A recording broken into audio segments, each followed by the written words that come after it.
Hello guys, maulan hapon sa inyong lahat. It's past of 3 o'clock. We are having experience heavy rains ngayon sa school natin guys. So ito yung situation sa Dawit Elementary School as of this moment. Medyo pangalawang bugso na ng ulan at tingnan nyo guys, malapit ng maapaw sa mga drainages natin yung mga tubig, but on the other side we are so happy kasi ilang araw nang walang ulan ay init ang ating nararanasan. So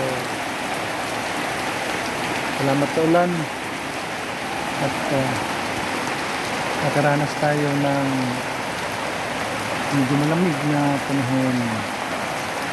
So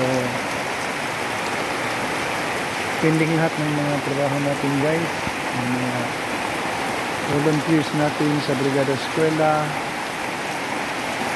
at sila sa social hall natin nandoon, medyo malayo.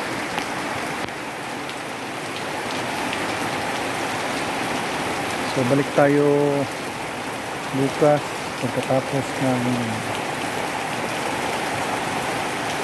ulan. Baka darating bukas ang ating mga OFWs volunteer ng Dawit Elementary School. Promise sila nga og mga adlaw niya sila diri.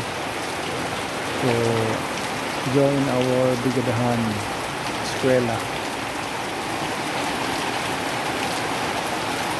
So antay lang tayo guys na maundang ang ulan para po about 4 o'clock magkauwi na yung mga volunteers at saka yung mga teachers natin. So for the moment